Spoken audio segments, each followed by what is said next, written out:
झाले समाधान तुमचे देखिल्या चरण, आता उठावेसे मना येत नाही नारायणा।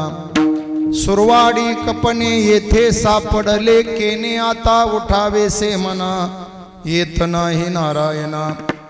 तुका म्हणे भोग गेला निवारीला लाग, आता उठावेसे मना येत नाही नारायणा। विठाला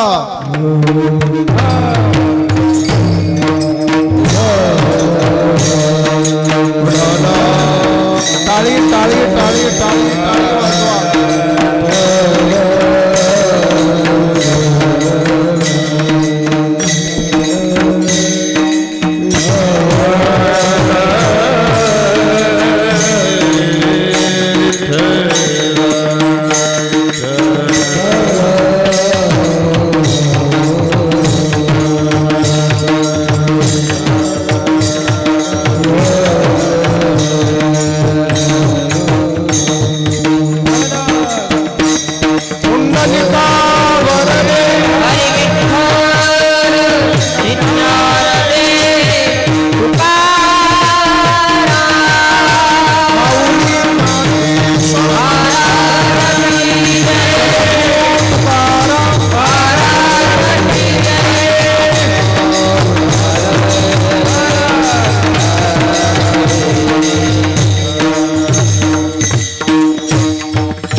श्री संतांची हे माथा चरणावरी, साष्टांग हे करी दंडवत।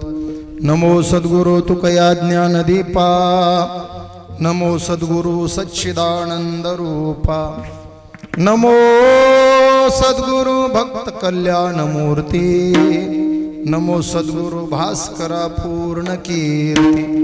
नमो ज्ञानेश्वरा, नमो ज्ञानेश्वरा निवृत्ती उदारा सोपान देवा। मुक्ताबाई नमो त्रिभुवनी पावनी, आद्यत्रय जननी देवांची हे मस्तक हे पायावरी। या वारकरी संतांच्या प्राप्तस्थळी प्राप्त प्रसंगी सेवेकरिता निवडलेला अभंग विश्ववंद्य महाराष्ट्र भूषण देहो निवासी वैराग्यस्य परमूर्ती संत श्रेष्ठ संत श्री तुकोबारा यांचा चार चरणाचा साधा सोपा सरळ सुटसुटीत समाधानाचा पत्ता सांगणारा अभंग आहे। विठाला विठाला। अभंगावर विस्तारानं चिंतन करण्यापूर्वी महत्त्वाचा परिहार। ग्रामस्थ मंडळी मोहनाळ भाविक भक्तांच्या उत्स्फूर्त सहकार्य सहभागानं गेल्या 43 वर्षापासून अखंडितपणे चालू असलेला हा सोहळा, प्रतिवर्षी होणारा सोहळा, यावर्षी सप्ताहाचं 43वे वर्ष। प्रातस्मरणीय सद्गुरू विठ्ठल महाराज सांडोळकर दादांचं वेळोवेळा मार्गदर्शन आशीर्वाद, त्यांच्या कृपा लाभत लाभत विद्यमान मठाधिपती महंत भास्करजी महाराज सांडोळकर, त्यांचाही आशीर्वाद, त्यांचंही मार्गदर्शन नेहमी आपल्याला मिळतं आहे। आमचे संदीप भाऊ महाराजांच्या मार्गदर्शनामध्ये तुम्हा सगळ्यांना सोबत घेऊन हा उत्सव घडवून आणण्याचा आटोकाट अट्टहास प्रयत्न करत आहेत। तुम्ही सर्व गावकरी मंडळी झोकून देऊन काम करतात। तरुण मंडळ आहे, माता भगिनी आहेत, ज्येष्ठ मंडळी आहे, गावातील हरिभक्तीपरायण भजनी मंडळी आहेत। सर्वांच्या सहकार्य सहभागानं देखणा आणि गोड होत असलेला सोहळा आमचे जिवलग मित्र परमेश्वरजी महाराज पांचाळ यांच्या मुखातून चाललेली श्रीमद भागवत कथा, त्यांचे सर्व सहकारी आमचे मुंडे महाराज, कृष्णा महाराज सरपंच आहेत, चे महाराज आहेत, इकडं कर्णिकर गुरुजी आहेत, आमचे तात्या आहेत, संस्थेतली विद्यार्थी मंडळी आहे, दोन्ही तरुण तडफदार मृदंगाचार्य, संस्थेचे सर्व विद्यार्थी तथा संस्थेचे शिक्षक आणि सर्वच विद्यार्थी, सर्वांच्या उपस्थितीत चाललेला देखणा सोहळा आज योगायोगानं आमचे रामभाऊ महाराज आसोलेकर धारूर त्यांचे पाहुणे आहेत। इथं पत्रिकेत माझा फोटो बघितला, त्यांनी लावलं जोड, मला म्हणले जाऊ। मी म्हणलं चला, तुकाराम सोबत राम आला, तुमच्या गावाला एकाच वेळेला राम आणि तुकाराम बघायला मिळाले। सर्वांच्या प्रेमानं चाललेला सोहळा अंतर्गत आजची ही कीर्तन सेवा। विठाला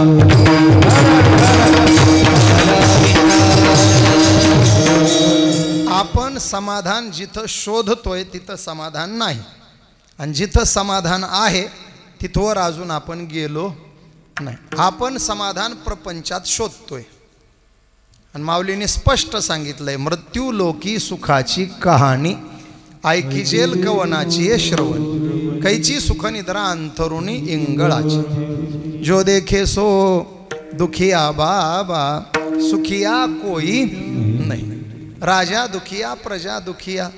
बघा संदीप भाऊ, उगा आता मी संदीप भाऊला इथं आल्याबरोबर विचारायचं, मग कस काय, ते म्हणतात बरं पण नसतं त्यांचं खरं, कोणाचंच नसतं खरं तरी म्हणायचं असतं बरं. काय समाधान आहे सांगा. आपण समाधान प्रपंचात शोधतो. माऊलींनी फार गोड दृष्टांत दिला महाराज. आपला घोटाळा काय झाला सांगतो. उंदीर माहित आहे, उंदीर शिंगा असते त्याला, हो म्हणू नका. चैत्राचा महिना आताच्या सारखा चालू होता. ऊन मी म्हणत होतं, टेम्परेचर 42-43च्या पुढं चाललं होतं. आज दुपारी 42 होतं बघा. आमचंही रामकथा चालू आहे आमच्या जन्मगावातच. दुपारी स्टेजवर असा आग लागली महाराज. मी 3 वाजता 2:30ची कथा 3ला सुरू केली तरी अंगाची लाही लायचं. 4 कूलर लावले तरी ते गरम हवा फेकते. असं 42 टेम्परेचर. उंदीर बिळातून बाहेर आला आणि फिरत चारा शोधत भरकटत निघाला. घराचा पत्ता विसरला.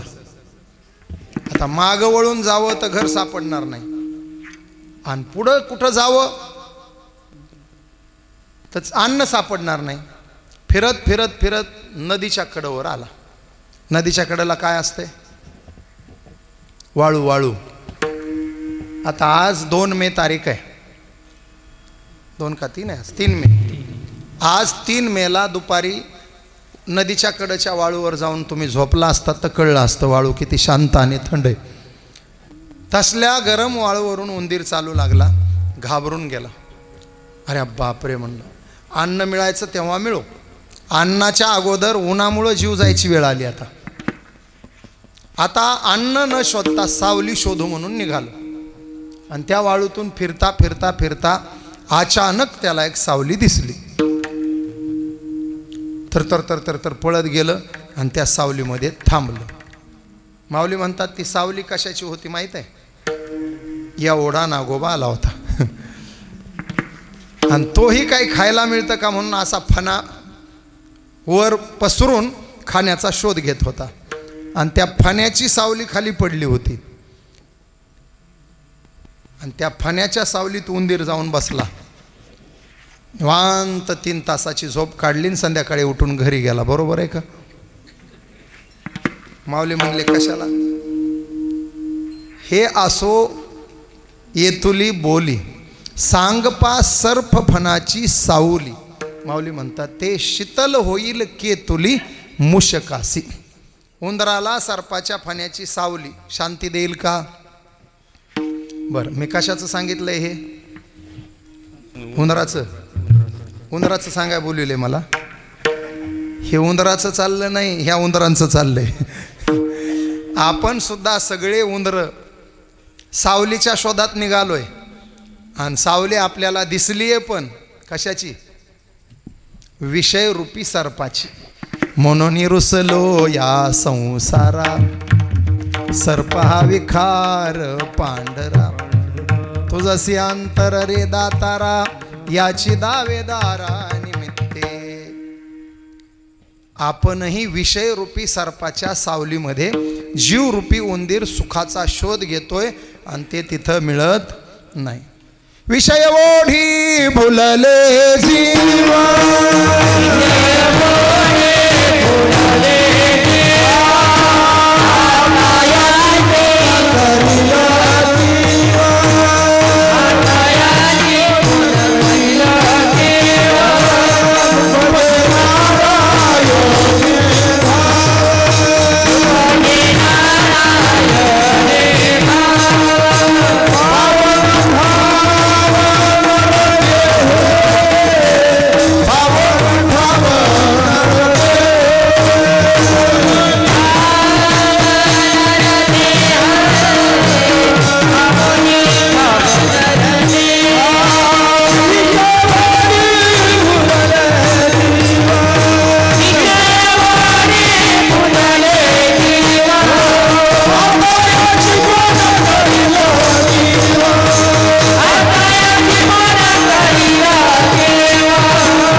इथं शोधतोय, समाधान इथं शोधतोय, मिळणार नाही. ज्ञानोबारायांनी 2 उदाहरणानं उत्तर दिलं. जे गावीचा चंद्रू क्षयरोगी, जेथ उदयो होय असता लागी, दुःख लेवनी सुखाची अंगी सळीत जागते. फार गोड दृष्टांत सांगितला माऊलीने. सुख आणि दुःख हे दोघं सख्खे भाऊ आहेत, सख्खे.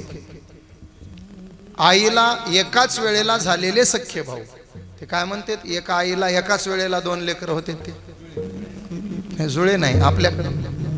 शब्दार काय आवळे जावळे, हे शब्द खरं आहे. हे जुळं काय गुळगुळीत वाटतंय पुण्यासारखं. मराठवाड्यातला शब्द काढायचा, आवळं जावळ. भागाभागात शब्द बदलून असतात, म्हणून मी विचारत असतो. आमच्या परळीला माणसं मेल्यावर जाळतात, इथले कसं आहे, जिथे का जीव गेल्यावर. आमच्या परळीचे माणसं जिवंतपणे श्वास घेतात, इथले मेल्यावर. वा, चांगली गोष्ट आहे, असंच करी जा. आपल्या महाराष्ट्राच्या भाषा बदलू नयेत म्हणून मी आपलं जपून शब्द वापरतो. तुम्ही बघा, नाशिकला गेला तर भाषा इड, इड कुडं चाले महाराज. पुण्याला गेलं शुद्ध पुणेरी वेगळी आणि ग्रामीण पुणेरी वेगळी. कोल्हापूर साताऱ्याला गेलं तर शिवी ऐकायची सवय ठेवा, शिवी दिल्याशिवाय बोलत नाहीत. सांगली वेगळंच, विदर्भात अजून वेगळं. कायले भाऊ त्याची नादाला काय लागते, लय डेंजर भाऊ ते. खाली कंधार भागात जा, कधी आल्या महाराज, कुठं चाल्या, जेवल्या का, म्हणलं खाल्या 15 पोळ्या. आमच्या परळीला या सगळ्यात रगील भाषा परळीची. बस र, गप र. भागाभागात शब्दही काय बदलून असतात. महिला मंडळ, तुमच्या परिचित दृष्टांत सांगतो, म्हणजे तुमच्या स्वयंपाकघरातला. भजन करा एकदा विठाला.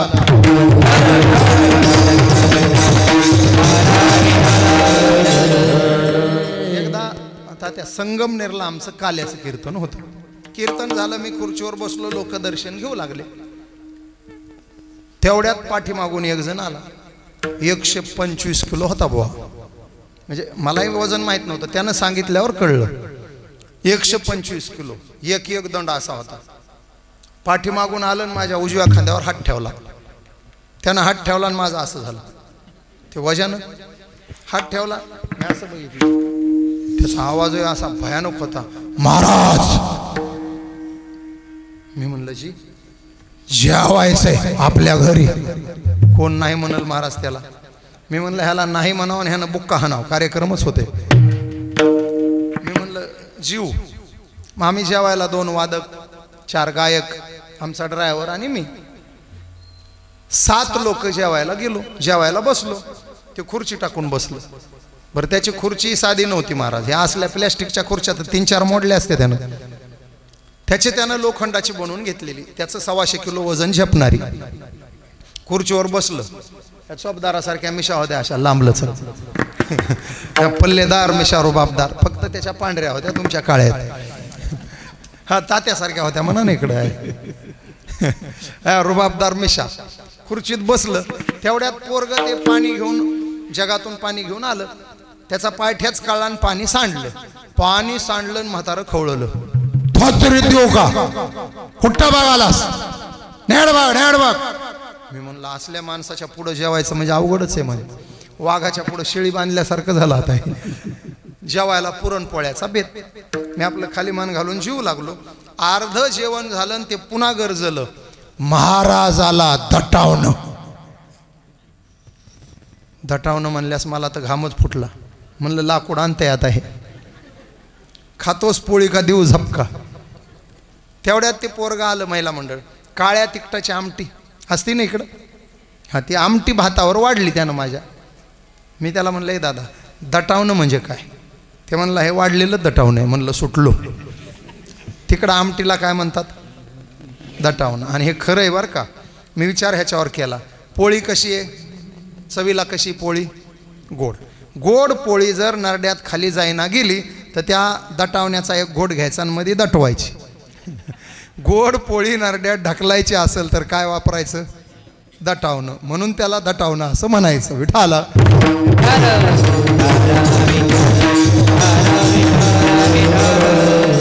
सुख आणि दुःख काय म्हणले तुम्ही? आवळे जा, आवळे जा असं मदत करा मध्ये मध्ये. आवळे जावळे. आता ओळखायचे लेकर आवळे जावळे फक्त आईला ओळखू येतात, वडिलाला ओळखू येतात, बाकीच्याला ओळखू येत नाही. आपल्याला लहू कोणता ना अंकुश कोणता कळतंय का? राम कोणता श्याम कोणता कळल का? सीता कोणती गीता कोणती कळल का? वाळी कोणता सुग्रीव कोणता? नाही, सारखेच दिसतात महाराज. आमच्या परळीला दोघं जण, त्या एक वारला आता, मालेवाडी आपले भारुडे, त्या भारुड्यात दोघं जण होते, लहू अंकुश. बऱ्याच वेळेला घोटाळा व्हायचा. एकदा मी अंकुशला 100 रुपये दिले, जाय म्हणलं पाण्याच्या 2-3 बाटल्या घेऊन ये. जे गेला अंकुश तिकडंच गायब, लहू आला. मी लहूला म्हणलं बाटल्या कुठे? ते म्हणलं कधीपासून घ्यायला.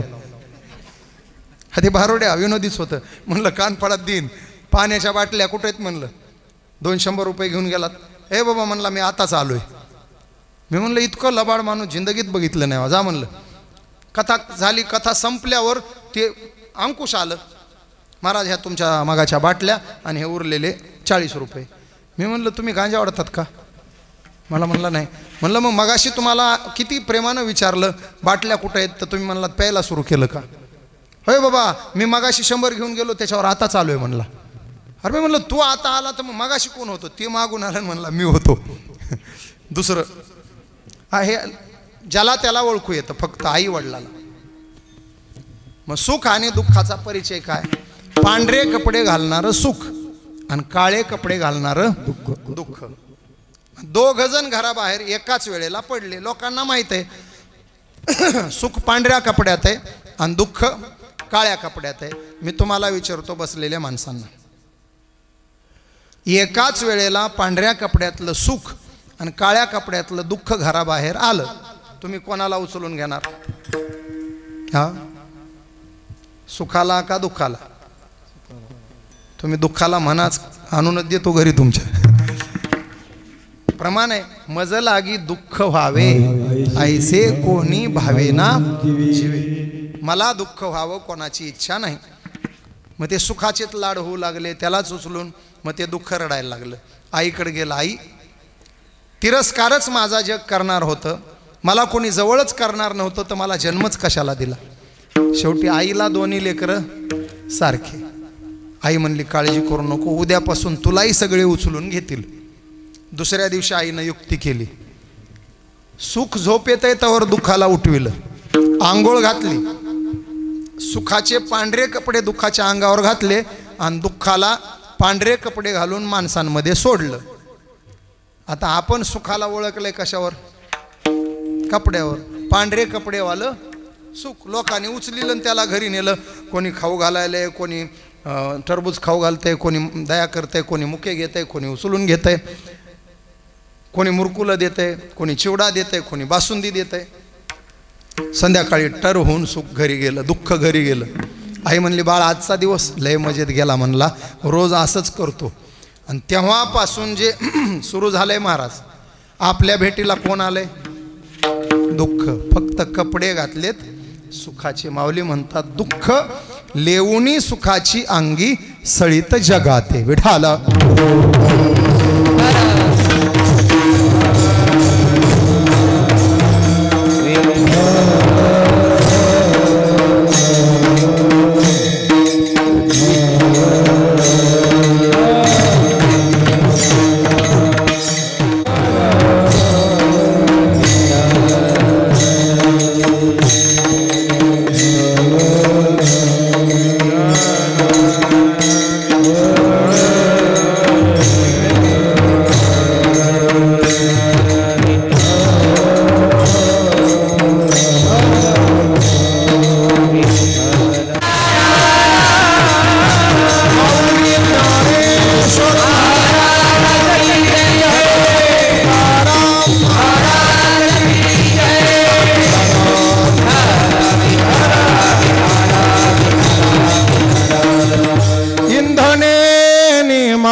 विषय सभी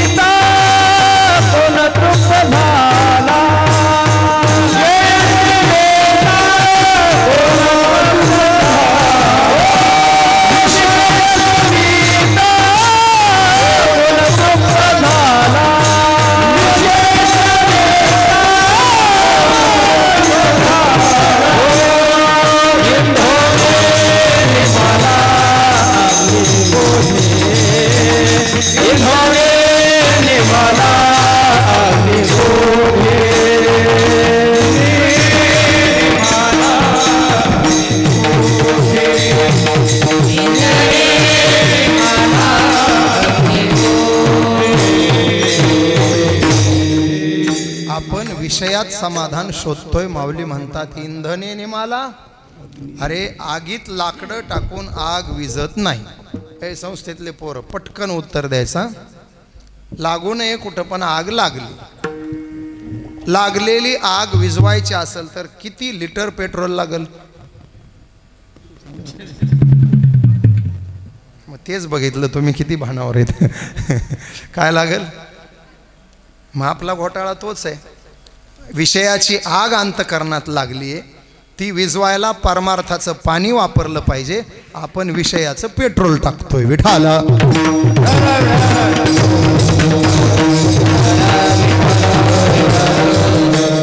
आपल्याला वाटतं पैसा मिळाला की समाधान मिळेल.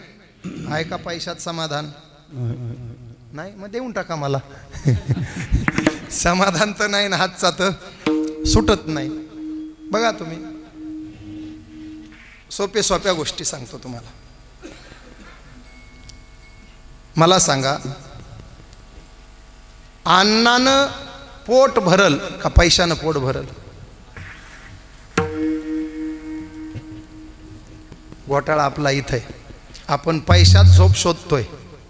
कित्येक पैसेवाले मी रात्र जागताना पाहतो. सकाळी सकाळी डोळे सुजलेले, चेहरा जाड झालेला. त्याला म्हटलं एवढं का चेहरा सुजलाय? ते सहजच म्हणते रात्रभर डोळ्याला डोळा नाही.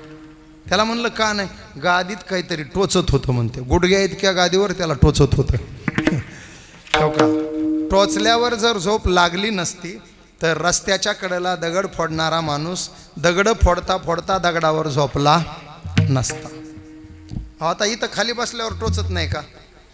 तरी बी माणसं झोपत नाहीत का? जरा अवघड विषय काढू द्या, 4 तरी सापडतील गिरायक झोपणारे. खाली टोचतंय तरी माणसं झोपतात. ऐका, पैशानं तुम्हाला अंथरुण विकत मिळतील, झोप विकत मिळत नाही. पैशानं औषधं विकत मिळतील, आरोग्य विकत मिळत नाही. पैशानं अन्न विकत मिळेल, भूक विकत मिळत नाही. गडगंज श्रीमंत माणसं आहेत, ग्रामावर अन्न मोजून घेतात. ग्राम 70 ग्राम, 80 ग्राम, 100 ग्राम एका वेळेला. त्याच्यापेक्षा 2 ग्राम सुद्धा जास्त घ्यायचं नाही. मोजून. आमच्या परळीला एक मोठा डॉक्टर आहे, 3 टाइम त्याला 70 ग्राम अन्न खायचंय. किती?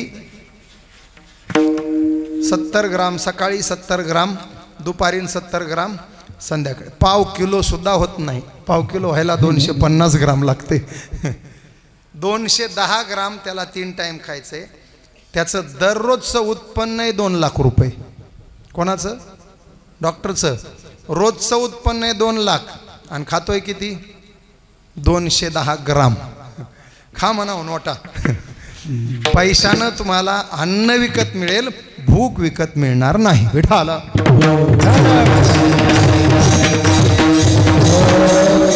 या धनाचा न धरी विश्वास, जैसी तरुवर छाया. याता यातीन चुके मग तू करशील काया. या हरी भजने विन तुझे जन्म जाती वाया. या लागी वैकुंठनाथाच्या तो चिंती पारे पाया. ओम नमो भगवते वासुदेवाय. या धनाचा न धरी विश्वास. किंवा आणखी दुसऱ्या अंगाने आमच्या संतांनी सांगितले, भाग्य तरी नो हे धनपुत्र भाग्य तरी नो हे धनपुत्र भाग्य तरी नो हे धनपुत्र भाग्य तरी नो हे धनपुत्र निकटवास बरा संतापाये. निकटवास बरा संतापाये. निकटवास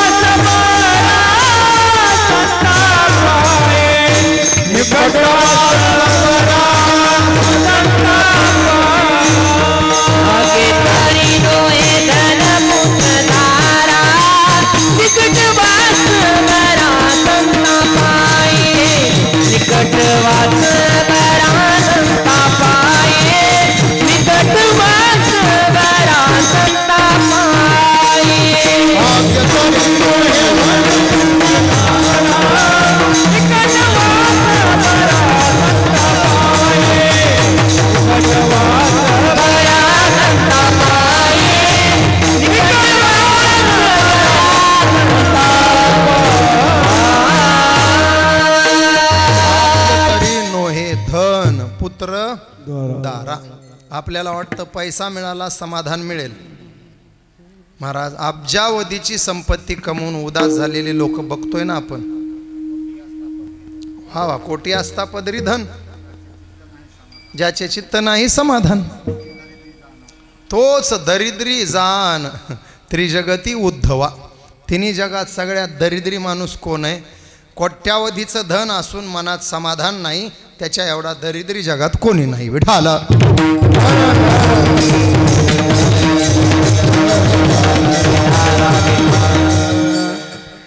खूप पैसेवाले आम्ही बघितले महाराज, खूप रात्र रात्र तळमळतात, झोप लागत नाही. आणि इथं बघा महाराज, काहीच नाही हो, बसायला हे चटया, खाली खडे टोचायलेले, तरी सुद्धा गाढ झोप न सोडा. काय काय घोरतेत महाराज. मला नवल वाटतं ह्या लोकांचं. एक गोड वाक्य सांगू का? पडल्याबरोबर ज्याला झोप लागते त्याला भाग्यवान म्हणायचं. आधी झोपतंय नंतर पडतंय त्याला महाभाग्यवान म्हणायचं. आणि असले महाभाग्यवान कीर्तन ते असतात 2-4. पैशात समाधान नाही, मनात समाधान आहे. ऐका, परिस्थिती काहीही असू द्या, तुमची मनस्थिती स्थिर झाली पाहिजे. विठाला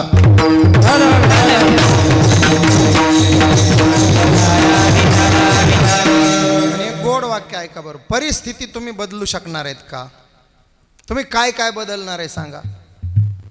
बेशरम, बेशरम माहित आहे? माणूस नाही, झाड, वनस्पती. बेशरमाचा पाला तुम्ही गोड करणार आहेत का? हे गवत आहे बघा, एक शेतात असते, गुडघ्या इतकंच येत आहे. हां हा, गाजर गवत म्हणायचं. हां, काही बी म्हणायचं नाही तसलं, गाजर गवतच म्हणायचं. गाजर गवत, त्याला तुम्ही गोड करू शकणार आहेत का? त्याचा ज्यूस काढून पिऊ शकणार? बदल काय करणार आहे जगात? साप त्याच्या फण्यात विष घेऊन फिरतो. तुम्ही किती प्रयत्न केल्यावर सापाच्या विषाचं रूपांतर अमृतात होणार आहे? काय बदलणार आहेत तुम्ही? कुत्र्याचं शेपूट सरळ करू शकाल का? 2 वर्ष नळीत घालून ठेवा, सरळ झालं तर आपण बक्षीस देऊ. सरळ शेपटाचे कुत्रे फक्त मुंबईत दिसतात. ते शेपूट हलवितही नाहीत आणि वाकडं करीतही नाहीत, असं सरळ ठेवतात. एका कुत्र्याला मी विचारलं, का बाबा तू सरळ ठेवलं? म्हणला, शेपूट हलवा एवढी सुद्धा जागा मुंबईत शिल्लक नाही. मुंबईचे कुत्रे सोडले तर इतर कुत्रे सगळे वाकड्या शेपटाचेच आहेत. तुम्ही स्वभावाला काय करणार आहेत? एखाद्याबद्दल तुम्ही तक्रार करता, महाराज त्याने असं केलं हो. अरे ते तसंच करणार आहे, त्याचा स्वभाव आहे, त्याला तू काय करणार आहे? तुम्ही काहीही बदलू शकता, पण स्वभावाला बदलू. तुम्हीच म्हणता आमच्यापेक्षा, जाऊ द्या महाराज स्वभावाला. खरंच नाही औषध असतं तर बदलले असते ना स्वभाव. आमच्या महाराजांनी वर्णन केलंय महाराज. आधी होती दासी, पट्टराणी केले तिसी, तिचे हिंडणे राहीना मूळ स्वभाव. आधी होता वाघ्या, मग झाला पाग्या, येळकोट येळकोट राहीना त्याचा मूळ स्वभाव. मूळचा स्वभाव जाईल कुठं? एक मंदिराच्या समोर भिकारी भीक मागायला बसायचा. पत्नी त्याची 18-19 वर्षापूर्वी वारलेली. एक मुलगी पदरात टाकून गेलेली. त्या मुलीला लहानपणी त्यानं भीक मागायला शिकवलेलं आणि एकच वाक्य म्हणायचं त्या लेकरानं, भीक वाढ ग माय, भीक वाढ ग माय. ते लेकरू 10-12 वर्षाचं होईपर्यंत त्यानं भीक मागायची, भीक वाढ ग माय, भीक वाढ ग माय. लेकरू झालं 20 वर्षाचं. एका दिवशी बापाला खायला काहीतरी घेऊन आलं त्या भिकाऱ्याला. भिकारी मंदिराच्या पायरीवर बसलेला. योगानं अनाथाश्रमात शिकून मोठा झालेला एक पोरगा त्या जिल्ह्याचा कलेक्टर झाला होता. 25 वर्षाचा तरणा बांड पोरगा. 22ला पदवीधर झाला, 23ला UPSC पास झाला, 24ला डेप्युटी झाला आणि 25ला कलेक्टर झाला. त्यानं तो भिकारी आणि ती पोरगी पाहिली. पोरगी अतिशय सुंदर लावण्य होती, त्याच्या मनात भरली. त्यानं दर्शन करून बाहेर आला, तोवर पोरगी गायब झाली. त्या भिकाऱ्याजवळ गेला, विचारलं, दादा ती मुलगी आता तुला काहीतरी खायला घेऊन आली होती, ती कोण होती? भिकारी म्हणला, माझी मुलगी होती. कलेक्टर साहेब म्हणले, तू भिकारी आहे, मी अनाथ आहे, मलाही कोणी नाही, तुझ्यानंतर पोरीलाही कोणी नाही, तुझ्या पोरीबरोबर लग्न करायची माझी इच्छा आहे. कोण नाही म्हणाल महाराज? कलेक्टरला. भिकाऱ्यानं दोन्ही हात जोडले, धन्य झालो म्हणला, जीवन कृतार्थ झालं. कामच संपलं. आता दुर्बळाची कन्या समर्थानी, अवदसा निमाली दारिद्र्याची. भिकाऱ्याला वृद्धाश्रमात ठेवलं, पोरी बरोबर लग्न केलं. जिल्हाधिकारी साहेबांनी लग्न केलं, बातमी सगळीकडे पांगली. जिल्हाधिकारी कार्यालयातल्या कर्मचाऱ्यांनी साहेबांकडे पार्टी मागितली. साहेब म्हणले सोमवारी पार्टी, छानपैकी जेवणाचा बेत करू. 100-200 कर्मचारी आले. आता नवीन लग्न झालेलं मॅडमचं, अशा 10-5 बाया गोळा झालेल्या. त्या सगळ्या बाया म्हणल्या साहेबीनबाई नाव तरी घ्या. आता साहेबिनीनं घेतलं नाव. चांदीची परात, सोन्याची वाटी, पाणी प्यायला गिलास बी हाय. चांदीची परात, सोन्याची वाटी, पाणी प्यायला गिलास बी हाय. कलेक्टरची बायको आली, भिकवाड ग माय. मूळ स्वभाव जाईना त्याला काय करता विठाला.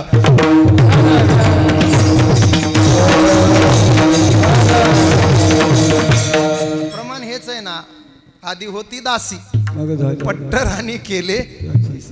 तुम्ही जगाचा स्वभाव बदलू शकत नाही. जगाला बदलायच्या भानगडीत पडायचं नाही. परिस्थिती बदलायच्या भ्रमात राहायचं नाही. मनस्थिती बदलायची, समाधान तिथंही विठाला.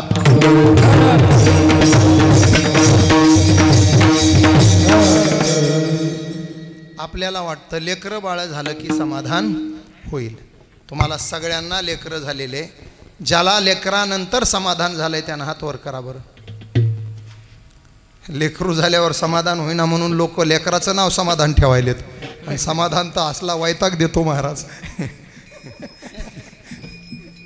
इथला नाही, दृष्टांतातला. आता तुम्ही त्याच्याकडे तक्रार करूच नका ना महाराज. ज्याचं बीजच तसं आहे त्याला येणारी फळं काय वेगळे असणार आहेत का? बीज ज्याचा शीन त्याची फळ, बीज ज्याचा शीन ते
शीन त्याची प्रिया नाशवंत, पुत्र नाशवंत, धन नाशवंत. काय समाधान शोधताय महाराज? बऱ्याच पोरांचा भ्रम आहे, लग्न केलं की समाधान होईल. ज्याचं झालं नाही ते तळमळतायत व्हायला पाहिजे म्हणून, आणि ज्याचं झालंय ते वैतागलेत, नसतं केलं तर बरं झालं असतं म्हणून. महाराज, जगामध्ये तुमचा सरळ तोंडावर अपमान करणारं व्यक्तिमत्व एकच. तुम्ही म्हणावं मी कशाला म्हणू, कसलाही माणूस असू द्या, त्याचा तोंडावर अपमान कोण करतं? होय सबदार? हो, तोंडावर म्हणतात महाराज. गा बसा, तुम्हाला काही एवढा अपमान आहे महाराज. तुमच्याच म्हणतात असं नाही, आमच्याही म्हणायल्यात. आमच्या जरा वेगळं बोलतात. काही सांगायला गेलं की त्यांचं एक ठरलेलं उत्तर असतं, मला कीर्तन सांगायचं नाही. मी म्हणलं अरे लोक 25,000 द्यायले तर कीर्तनाचे. तुमचे झालेत का? झाल्यावर कळल मग. वाजवणाराची म्हणते जास्ती थापा हाणायच्या नाही. तात्या कसं आहे, आहेत का काकू? शाबास, मग काय मजाच आहे. म्हणजे सांडोळकर मठाला वाहून दिलंय तुम्हाला. गायक लोकांची सरपंच, गायक लोकांची म्हणती तुमच्या सगळ्या चाली मला माहीत आहे. चौपदाराची म्हणती नीट उभा राहायचं. विनेकऱ्याची म्हणती तन तन करायचं नाही. आणि स्पीकरवाल्याची म्हणती आवाज आवाज नीट ठेवायचा. कॅमेरावाल्याची म्हणती डोळाच फोडणार आहे. मच कॅमेरा बोलू देत नाहीत महाराज. शिक्षकाची म्हणती मला शिकवायचं नाही. आणि डॉक्टरची म्हणती तुमचे सगळे रिपोर्ट मी गोळा केलेत. इंजिनियरची म्हणती तुमचे सगळे प्लॅन मला ठाऊक आहे. वायरमनची म्हणती वायरी ढिल्या झाल्या का. आणि शेतकऱ्याची म्हणती बसा येड रूम न तोंडावर. आणि आपण तिथं समाधान शोधतोय, कुठं मिळायचं बघा.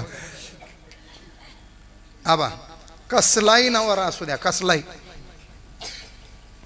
मुख्यमंत्री असू द्या, कॅबिनेट मंत्री असू द्या, केंद्रीय मंत्री असू द्या, नाही तर पंतप्रधान असू द्या, म्हणजे सध्याचे नाही, त्यांना बायकोत नाही काय असती तर त्यांना कळलं असतं.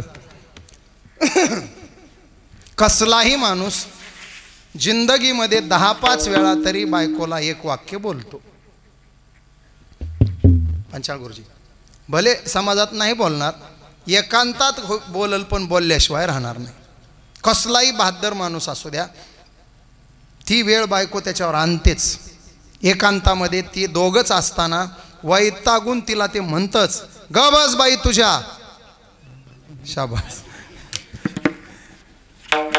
ज्याचं झालं नाही त्यानं भेटा, आपण सत्कार करतो त्याचा. बायको ही वेळ आणल्याशिवाय राहत नाही. गबस बाई तुझ्या. आणि तिथं आपण समाधान शोधतो. हे सगळ्यात मोठा समाधानाचा चुकीचा पत्ता. विठाला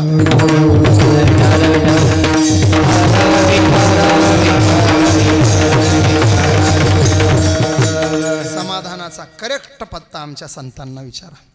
सदा नाम घोष करू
सदा नामघोष आणि सदा हरिकथा, तेने सदा चित्ता समाधान.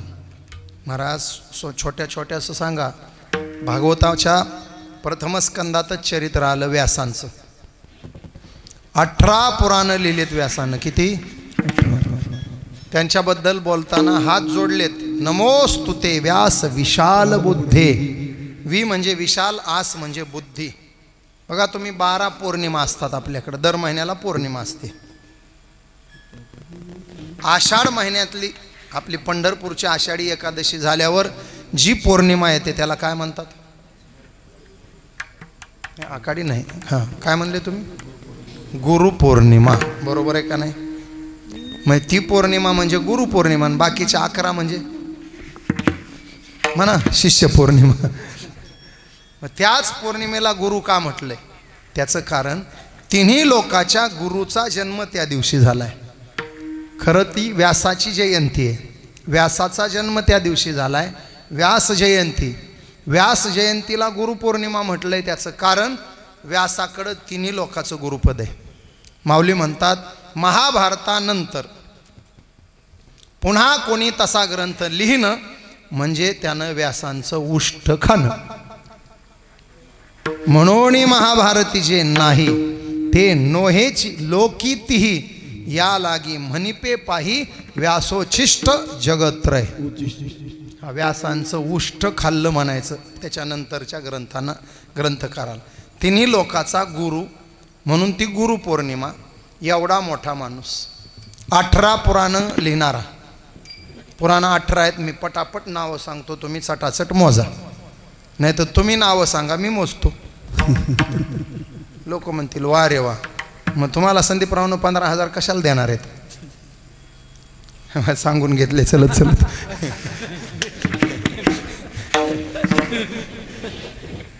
ऐका पटपट नावं सांगतो मी. मत्स्य पुराण, महाभारत पुराण, भविष्य पुराण, भागवत पुराण, ब्रह्मपुराण, ब्रह्मांड पुराण, ब्रह्मवैवर्त पुराण. किती झाले म्हणले की नाही? वा, बरं झालं तुम्हाला गाडीत आणलं वा. एवढ्या तर कामाला आले तुम्ही. 7 वायू पुराण, विष्णू पुराण, वराह पुराण, वामन पुराण. 11 नारद पुराण, लिंग पुराण, पद्म पुराण, अग्नि पुराण, कूर्म पुराण, स्कंद पुराण. किती झाले?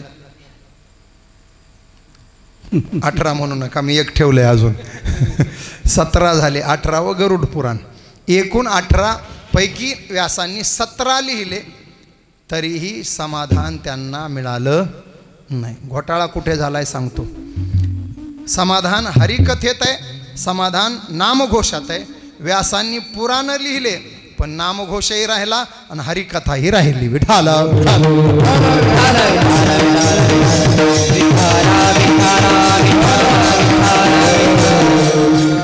म्हणून समाधानाचा पत्ता द्यायला नारद त्यांच्या भेटीला गेले. नारायण नारायण जय जय गोविंद हरे, नारायण नारायण जय जय गोपाल हरे. 2 मिनिटं घेऊ. उभे पुढं, बसलेले माग. नारदाचं भजन मला म्हणू लागा सगळे. नारायण नारायण श्रीमन्नारायण नारायण. हरी हरी.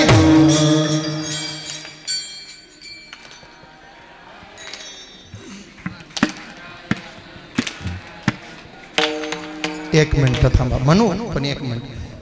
जेवण पंक्तीलाच व्हायलेत का घरी व्हायलेत? जरा दुसऱ्याचं खाल्ल्यासारखं आरडा ना. नारायण नारायण श्रीमन्नारायण नारायण नारायण. शाबास.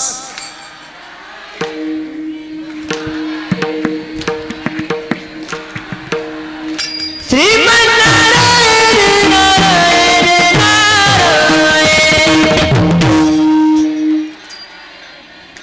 जमलं वा. श्रीमन्नारायण नारायण नारायण. हरी हरी नारायण नारायण श्रीमन्नारायण नारायण नारायण. वा वा वा.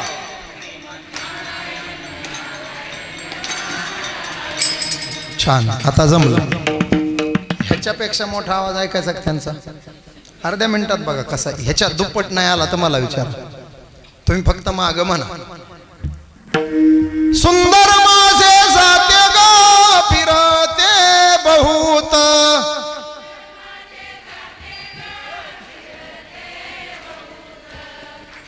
जाऊ काय जय विठ्ठल करून. म्हणजे आमच्या नारायणरावनं काय तुमचे घोडे मारलेत काय? नारायण नारायण म्हणताना नारायण. हा तुमचं जाता आलं की कडक आवाज. वारे धंदा. आता आम्ही काय रोज प्रत्येक कीर्तनात जातच म्हणाव काय. चांगलं आहे, काही का असं आवाज चांगला आहे आणि पुरुष मंडळींनी चांगला काढला. नारदजी गेलं भजन करत. व्यासांना विचारलं 17 पुराण तुम्ही लिहिलेत, वेदाचे 4 भाग तुम्ही केलेत, गीतेसारखं काव्य तुम्ही निर्माण केलं आणि तरी उदास. व्यास म्हणले मलाच कळना काय झालंय. नारदाने एक दृष्टांत सांगितला. मोहनाळ सारखं गाव, लग्नाची वेळ 12:35. 1:30 वाजला लग्न लागना, 2 वाजले लग्न लागना. ते पुकारणार एक पुकारत होत, आगतम स्वागतम सुस्वागतम. आलेल्या पाहुण्यांचं सहर्ष स्वागत. फोनवर बोलणारे शांत बसा असं ते पुकारणारं पुकारत होतं. मंदिरात बोलणारे गप्प बसा असं ते पुकारणारं पुकारत होतं. आलेल्या पाहुण्यांचं सहर्ष स्वागत. आलेल्या पाहुण्याचं एक म्हातारं उठलं बा 75चं, काठी टिकीत गेलं. शुगरचं गिरायक होतं, घरून पोहे खाऊन आलेलं होतं, भूक लागलेली होती आणि शुगरच्या माणसाला भूक लागली काही सुधरत नाही. आणि त्याच्यात ह्याचं स्वागत चाललं होतं. काठी आपटीला, ए स्वागत बंद कर, लग्न कधी लागणार आहे सांग. ते पुकारणार म्हणला बसा बाबा बसा, आता लगेच लावायचंच आहे. अरे हो लावायचं, मग उशीर का होतंय? काय वरबाप नाही का? वरबाप ते काय ते तुऱ्याचा पटका तिकडं उभा आहे म्हणला गेटला, वरबाप. आणि ते हात जोडायला तो नवरीचा बाप. म्हणले मग वरमाय नाही का? वरमाय. नवरा नवरी भाग्यवान आहे, नवरदेवाला 2 आई, नवरीला 2 आई, 4 वरमाया मिरवायलात म्हणले तिकडं. ती नथीला झटका द्यायली का? तुम्ही बघू ना, काही तर कोणी नाही. ती नवरदेवाची सख्खी आई आहे म्हणले मग मामा नाहीत का? 4 जणीला 5-5 भाऊ आहेत म्हणले, 20 मामा आहेत म्हणले. कुठे? वडाखाली बिड्या वडायलेत म्हणले. नवरीचे मामा म्हणलं की येतात ते. म्हणले ब्राह्मण नाहीत का? 2 आहेत म्हणले. बँड नाही का? डीजे आहे. स्वयंपाक तयार नाही का? आचारी हुशार आहे म्हणले, 11लाच तयार ठेवलाय. मग वराड आलं नाही का? अहो वराड 2 ट्रक म्हणलं होतं, 9 ट्रक आलेत म्हणले. अरे मग वराड आले, वरबाप आहे, वरमाय आहे, मामा आहे, बँड आहे, ब्राह्मण आहे, स्वयंपाक तयार आहे, लग्न का लागत नाही? ते पुकारणार म्हणलं नवरदेव घोड्यावर आहे आणि पोरं शांताबाई झालं की मुंगळा म्हणायलेत. मुंगळा झालं कोणता आता लेटेस्ट, माझी लई पाठ नाही तो. हाताला धरलं एक राहिलं. ते गाणे झाले, एक झालं की दुसरं पोरं नाचायलेत, नवरदेव घोड्यावर अडकलाय म्हणून लग्नाला वेळ होतोय. म्हातारं चिडलेलंच होतं महाराज. जे उठलं म्हणलं या एवढे सगळे आलेत म्हणल्यास काय करायचं आहे? नवरदेव घ्या लग्न लावून. पुकारणार म्हणला चौरंगावर काय तुला उभा करू का? म्हाताऱ्या बस तिकडं, ही बिस्किटचा पुडा काय, शुगर लेवल कर. आता मला सांगा, लग्न मंडपामध्ये वरबाप महत्वाचा का नवरा? वरमाय महत्वाची का नवरदेव? बँडवाले महत्वाचे का नवरदेव? अहो मी म्हणतो कोणीच नसू द्या, दोघंच असू द्या तरी लग्न लागतं. नवरदेव नसेल तर लग्न लावायचं कोणाबरोबर? व्यासांना नारद म्हटले, व्यासजी तुम्ही तुमच्या अंतकरण रूपी मंडपामध्ये वरबाप आणलाय, वरमाय आणली, वराड आणले, बँडवाले आणलेत, ब्राह्मण आणलेत, स्वयंपाके आणले, सगळं वराड गोळा केलंय, सगळा पसारा गोळा केलाय, पण हरिकथा नावाचा नवरदेव तुमच्या अंतकरण रूपी मंडपामध्ये आलेला नाही. तो जोपर्यंत येत नाही तोपर्यंत तुमच्या चित्तरूपी नवरीचं समाधानाबरोबर लग्न लागू शकत नाही. कारण समाधान म्हणजे हरिकथा आहे आणि हरिकथा म्हणजे समाधान आहे. विठाल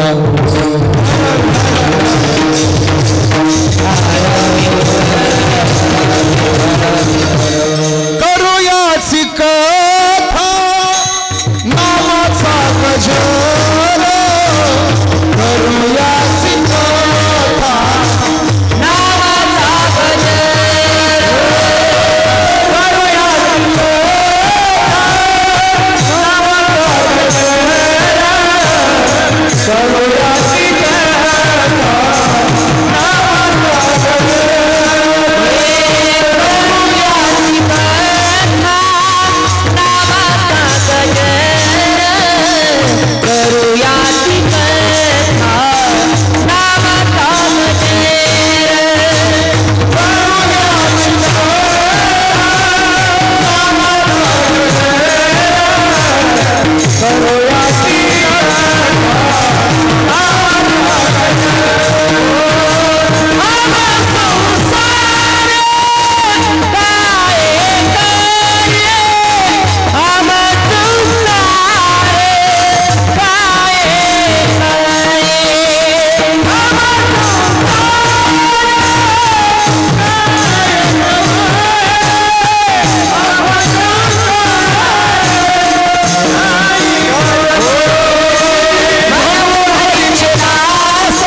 करू याची कथा आणि करू याच्या नामाचा गजर. त्याच्यामुळं आम्हा संसार काय करी समाधानाचा ॲक्युरेट पत्ता हरिकथा नामघोष. बघा आमच्या संतांच्या जीवनात दोन्ही आहे.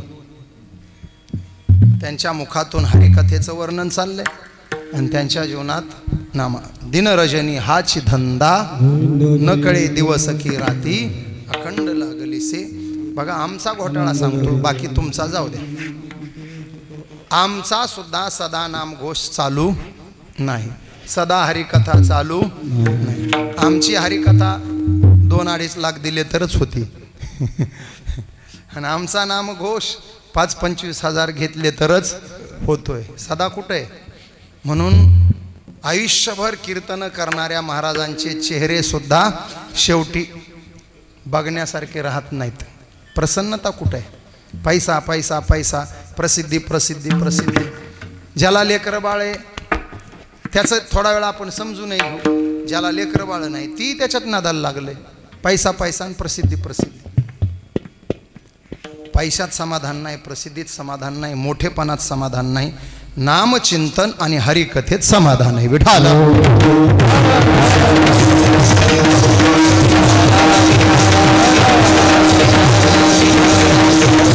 2 मिनिटं मी तुम्हाला तिथं घेऊन जातो. आ बोलावा विठ्ठल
समाधानाचा पत्ता तुम्हाला देऊन जायचा. आमच्या संतांच्या जीवनात 24 तास का समाधान आहे? कृष्ण विष्णू हरी गोविंद या नामाचे निखिल प्रबंध माझी आत्मचर्चा विशद उदंड गाते सदा नाम घोष दोन्ही हात आणि टाळी वाजवून आमच्या मागे म्हणायचं पांडुरंग पांडुरंग पांडुरंग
तुम्ही भजन केलं काय आठवलं लेकर बायको पैसा घर काय ऑफिस शेती बाडी काय आठवलं 3 मिनिटात मग तुम्ही 3 मिनिटात जर सगळं विसरून जाता ज्यांच्या 24 तासात हेच चालू आहे त्यांचं काय झालं असेल विचार करा विठाला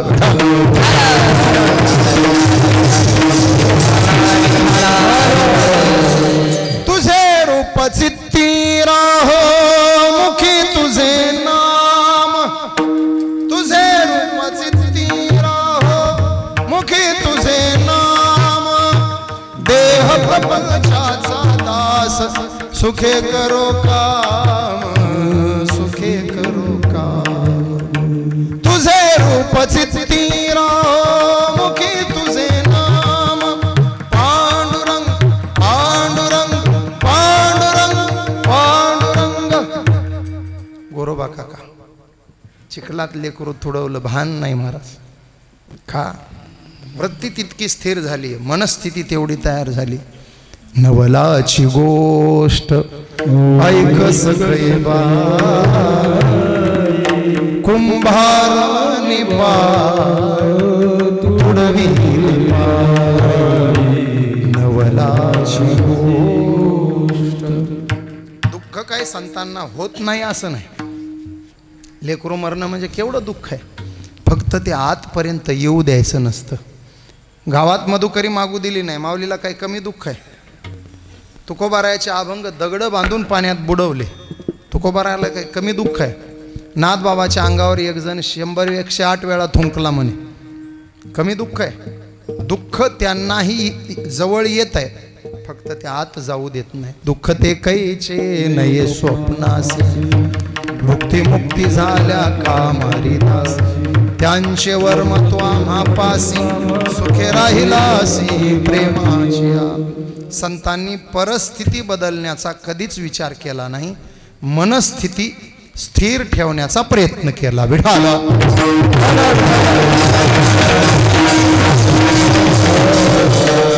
मनस्थिती कुठं स्थिर राहत नाही, फक्त एकच ठिकाणी. आता कोठे धावे मन तुमचे चरण देखलिया, देखिले तुमचे चरण निवांत राहिले मन.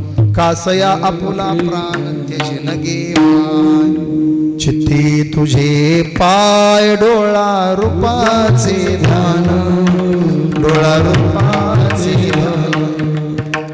अखंड मुखी नाम तुमचे वर्णावे गुण, हेची एक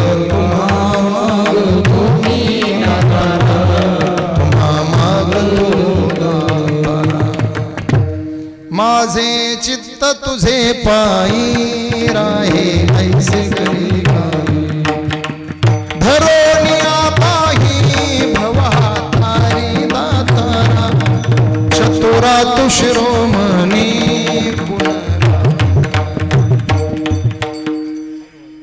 देवा देवा देवा माझे मन लागू तुझे चरण.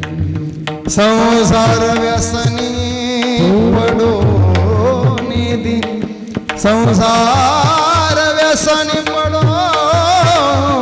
पडो निधी. देवा देवा माझे मन लागू तुझे चरण. समाधान त्याच्या चरणात आहे महाराज. नामदेवरायाचा प्रसिद्ध अभंग पहा. घालीन लोटांगण वंदिन चरण, समाधान चरणात आहे म्हणून वंदिन चरण. चरणावर चित्त ठेलं. तुकोबाराय म्हणतात आम्ही सगळं करून पाहिलंय पण आम्हाला समाधान कुठंही मिळालं नाही. सगळ्यातून थकलो, सगळ्यातून दमलो. बोलून दाखवलंय महाराजांनी.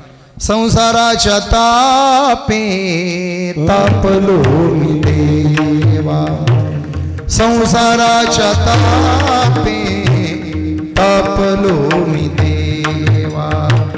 करिताया सेवा कुटुंबाची, म्हणवो नितो हे आठवील पाय. सगळेतून त्रस्त होऊन आलो आणि एकदा पंढरीत जाऊन त्याचे पाय पाहिले, बस त्या दिवशी आम्हाला समाधान झालं पहिल्या चरणात.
महाराज म्हणले आम्हाला संसारानं फसवलं, आम्हाला नातेवाईकांनी फसवलं, प्रापंचिक वैषयिक जेवढ्या क्रिया झाल्या तिथं आम्ही फसलो, समाधान तुमचे देखिल्या महाराज या मंडपाशिवाय समाधान कुठं नाही. कितीही उठाठेव करा, मी सगळं करून बसलो महाराज.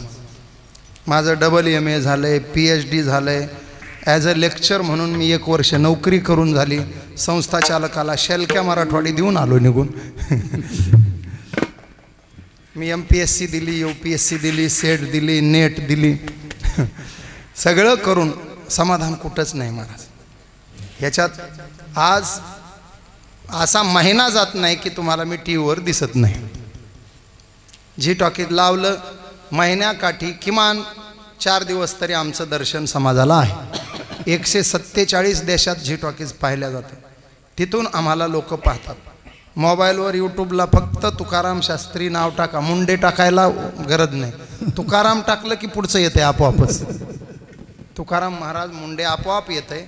200 कीर्तनं पैकी अभंग 250 महाराज. 175 अभंग दिलेत मी चॅनलला. कॅमेरा दिसला की मी अभंग वेगळा काढतो, थोडं वेगळं चिंतन देण्याचा आवर्जून प्रयत्न करतो. 175 अभंग आतापर्यंत यूट्यूबला दिलेत माझ्याकडे, लिखाण आहे. 200 कीर्तनं यूट्यूबवर तुम्हाला आत्ता पाहायला मिळतात. रामकथा पाहायला मिळते, भागवत कथा पाहायला मिळते. मी 5 लाख रुपये महिन्याचा कर्मचारी जरी झालो असतो तरी एवढं समाधान मला मिळालं नसतं. एखाद्या वेळेला इंजिनियर, IT इंजिनियर होऊन 1 कोटीचं पॅकेज मिळालं असतं वर्षाला, ह्याच्या पलकड काय मिळणार होतं? बारी आटी 8 लाख रुपये महिना मिळाला असता. पण ह्या तुकाराम शास्त्रीला कोणी ओळखीला असतं का? 8 लाख महिन्यावाले कितीतरी असतील, कोण ओळखीत आहे त्यांना? पण ज्याला मोबाईल हाताळता येतो, जो TV पाहतो, त्या 6 वर्षाच्या लेकरापासून 100 गाठलेल्या म्हाताऱ्यापर्यंत हा चेहरा लोक ओळखतात. अहो ST स्टँडला उतरलं तरी लोक ते टीव्हीतलं महाराज, विमानतळाला उतरले तरी टीव्हीतलं महाराज. मध्ये सिंगापूर मलेशियाला गेलो होतो महाराज, तिथंही लोक अर्जी टॉकीजवाले मुंडे. धोतरासोबत सेल्फी काढला महाराज. काही लोकांना धोतर नेसायची लाज वाटते, पण मला धोतराचा स्वाभिमान वाटतो. ह्या धोतरासोबत सेल्फी काढायला शिकलेले पोरं येतात, त्या दिवशी कळतं ह्या धोतराची किंमत किती मोठी. महाराज मी एकदा 2002ला पॅन्ट शर्ट फुकून दिले. पांडुरंग बाबा वैद्य आमचे गुरुजी जोग महाराज संस्थेचे, त्यांनी कानफडात दिली. भाड्या म्हणले तुक्या, मुंड्या, पॅन्ट घालतो म्हणले पोंग्या. मी म्हणलं बाबा कॉलेज करतोय, लय शहाणा झाला का म्हणले. मामासाहेबापेक्षा मोठा झाला का? त्यांनी कॉलेजला धोतरावर जाऊन शिकवलं. तुला धोतरावर कॉलेज करायला काय झालं म्हणले. याद राख पुन्हा पॅन्टवर दिसशील सर. रूमवर गेलो महाराज, 4 ड्रेस होते. 4 ड्रेस समोर ठेवले. योगावन थंडी पडलेली होती. मस्तपैकी काडी लावली, शोकोटी केली. तेव्हा 4 ड्रेस जाळले, त्याच्यावर पुन्हा पॅन्ट शर्ट स्वीकारलं नाही. समाजात जायचं तर धोतरावर जायचं हे ठरलं. संदीपराव, मी लग्नाचं सुद्धा माझी आठ होती. धोतरावर मी उभा राहणार आहे, जिला मान्य असेल तिनं मला हो म्हणायचं. आपल्याला 9 पोरींनी नापसंत केलंय. केवळ धोतरावाल्यासोबत लग्न करायचं नाही. 9 जणींनी नापसंत. मी म्हणलं नाहीच कोणी पसंत केलं तर भगवानगड जिंदाबाद. शास्त्रीसोबत बसू म्हणलं आणि शास्त्रीच्या हातानंच उत्तराधिकारी म्हणून घोषणा करून टाकू. इथवर 10वीनं केलं पसंत, पडलो. तिला आवडलं धोतर. एक आहे महाराज, यातलं समाधान कुठंच मिळायचं नाही तुम्हाला. दादांनी आपल्या परिसरातच नाही तर आंध्र कर्नाटक भागामध्ये हरिभक्तीचा झेंडा नेऊन लावला. महाराज तेलंगणामध्ये गेल्यावर कळतं दादांचं वर्चस्व काय होतं, दादांचं वजन काय होतं. दादांसाठी ढसाढसा रडणारे लोक. दादा निघाले की लेक सासरला जाती असं लोकांना वाटायचं. यावर्षी तपपूर्ती आहे दादांच्या पुण्यतिथीची, म्हणजे 12 वर्षे तसे झाले, पण आपला कोरोनामध्ये 2-3 वर्ष सप्ताह राहिला. 1 तारखेला महाराजांनी बोलून गेलेच असतील, पण आमचंही दादांचे भक्त म्हणून सांगणं काम आहे. येणाऱ्या 1 जानेवारी ते 8 जानेवारी 2025 या 8 दिवसामध्ये दादांच्या पुण्यतिथीचा तपपूर्ती सोहळा भव्य दिव्य प्रमाणात उदगीर आपला दादांच्या सांडोळकर मठ लोणी MIDC या ठिकाणी होणार आहे। महाराष्ट्रातले सगळे दिग्गज कीर्तनकार तिथे येणार आहे। आदरणीय ढोकबाबा आहेत, आदरणीय पाचपोर बाबा आहेत, आदरणीय संदीपान दादा आहेत। आत्ता आम्ही बसल्या बसल्या छोटे कदम माऊली त्यांची कीर्तनाची सेवा घेतली। चंद्रशेखर महाराजही हो म्हणाले, पण थोडा आमच्याकडून तारखेचा खालीवर घोटाळा झाला, पण तरी महाराज म्हणलेत बरं का, कीर्तनाला नाही आलो तरी एखाद्या दिवशीमध्ये भेटून जातोच तपपूर्ती म्हटल्यास। असं थोर मंडळी येणार आहेत आणि भव्य दिव्य सोहळा समाधानच अनुभवायचं आहे ना। इथं सगळ्यांना समान अधिकार समान हक्क दिलेत। इथं कोणी स्त्री नाही, कोणी पुरुष नाही, इथं फक्त वारकरी म्हणून पाहिलं जातं, म्हणून त्या समाधानाची उंची प्राप्त होते। यारे यारे लहान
त्याच्या चरणाजवळ सगळ्यांनाच प्रवेश आहे। सकळासी येथे खटनट यावे शुद्ध होनी जावे, दौंडीपिटी भावे सोखा मेळा, पहिलो भात आता कटिकर भवसागर तरता कार्य करीत असा। त्याच्या पायाजवळ सगळ्यांना प्रवेश आहे आणि त्याचे पाय नजरेला पडले की झाले समाधान। समाधानाचा मी बिनचूक पत्ता तुम्हाला सांगितला। हरिनाम समाधान, हरिकथा समाधान आणि भगवंताचे देखिले चरण झाले समाधान। विठोबार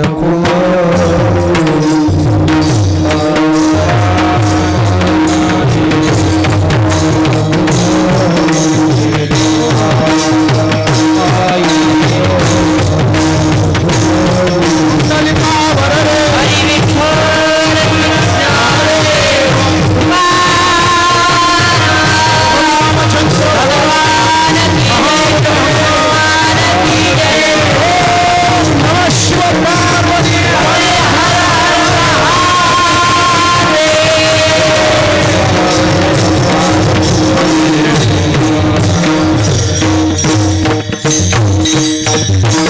घ्यायचा, चरण काय म्हणायचं नाही, एका मिनिटात अर्थ सांगतोय, गोड अर्थ.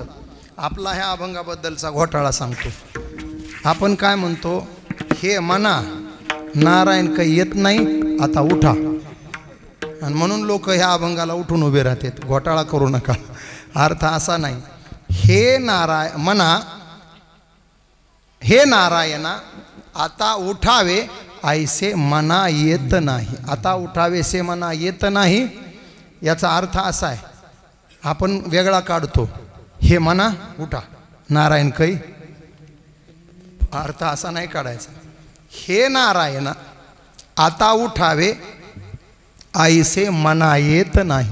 तुमच्या पायाजवळ आलो, आता पायाजवळून उठावं असं मनाला वाटत नाही. इथं समाधान आहे. झाले समाधान तुमचे देखील या चरण. आता उठावेसे मना येत नाही नारायण. तुमच्या पायाजवळून उठावं असं वाटत नाही. हे वाटणं म्हणजे समाधानाची परिसीमा गाठणं. तेव्हा साधा सोपा सरळ आरतीच्या अभंगातला पहिला अभंग, झाले समाधान तुमचे देखील आता उठावेसे म्हणतो ना आपण, तो अभंग घेतला आणि त्याच्यातून समाधानाचा अचूक पत्ता शोधण्याचा प्रयत्न केला आणि तो आपल्याला मिळाला. सदानाम घोष करू हरिकथा तुमचे देखील चरण झाले समाधान. किंवा मग संतांच्या बाबतीत पण आहे, झाले समाधान पायी विसावले मन. संतांच्या पायी मन विसावलं की समाधान झाले. या अनुषंगानं मोहनाळ ग्रामस्थ मंडळीकडून होत असलेला भव्य सोहळा, त्यातली आजची कीर्तन सेवा, उपस्थित सर्व गुणवान मंडळी, महाराज मंडळी.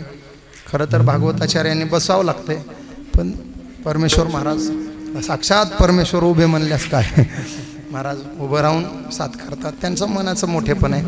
आमचं फार जुनी मैत्री आहे, 2007 पासूनची, ती अजून अबाधित आहे. आमचे महाराज आपल्याकडं उद्याच आहेत का नाना महाराज?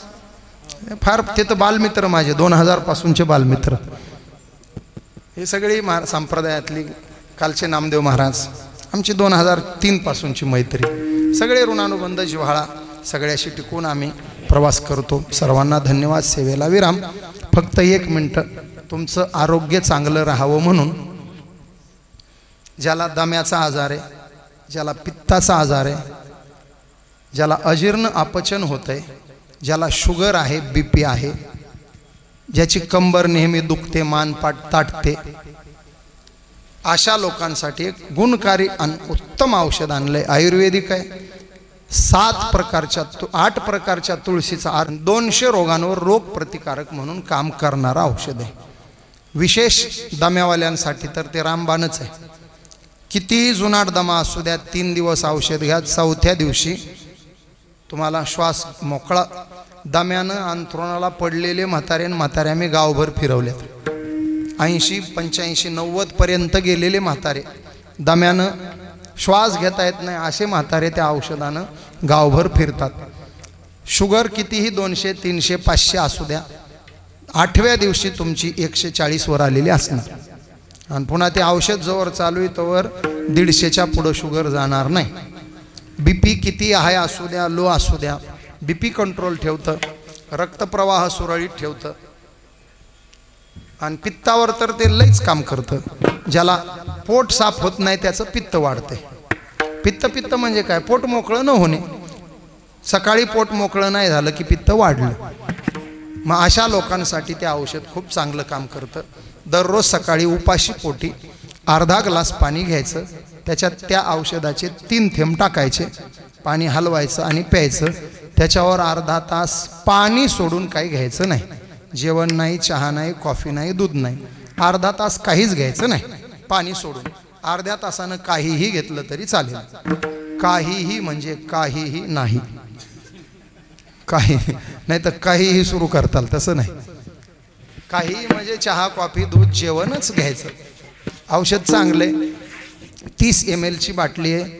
1.5 पावणे 2 किंवा 2 महिने पण तुम्हाला 3-3 थेंबानं जाईल ती बाटली. 2 महिने नक्की पुरेल. समोर MH 44 7733 म्हणजे 44 77 33 असे 6 आकडे असलेली गाडी पुढं उभी आहे. ड्रायव्हर गाडीत आहे. त्याला झोपेतून उठवा आणि 250 रुपये देऊन औषध घ्या. 2 घ्यायचे असतील तर 500 द्या. फुकट बाटली घेऊ नका. फुकट घेऊन आलात तर औषध काहीच काम करणार नाही, माझा शाप. जाऊ द्या, विनोदाचा भाग. फुकट कोण घेईल कशाला. 250ची बाटली, तशी त्याची MRP 285 आहे, पण कशाला. चांगलं औषध आहे. आम्हाला 145ला देतो देणारा, ड्रायव्हरला 5 रुपये बस झाले आपलं चहा पाणी रस्त्यानं येता जातानाच. त्यामुळं 10 औषधं त्यानं जर विकले तर त्याला 50 रुपये होतात, हे ध्यानात ठेवा. एक जरी बाटली त्याच्यापासून फुकट गेली रे बुवा तर त्याला 245च्या बाटल्या विकावं लागतात पुन्हा. 5-5 कधी व्हायचे. 9 बाटल्या विकल्यास ती बरोबरी होती दुसऱ्या 9 विकल्यावर. त्यामुळं फुकट कोणी आणायची नाही, 250 रुपये देऊनच आणायची. सर्वांना कोटी कोटी धन्यवाद. कीर्तन सेवेला विराम. ज्ञानेश्वर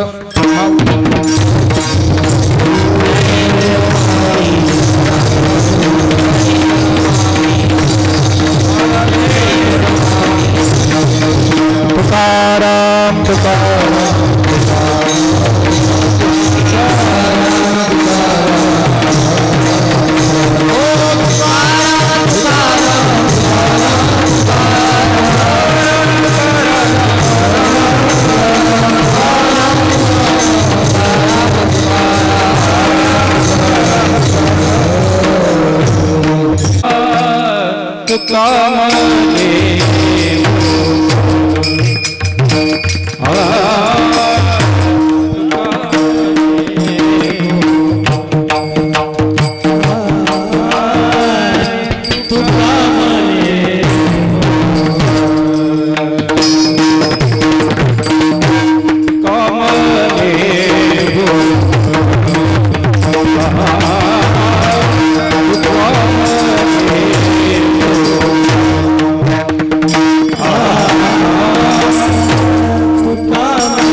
पाही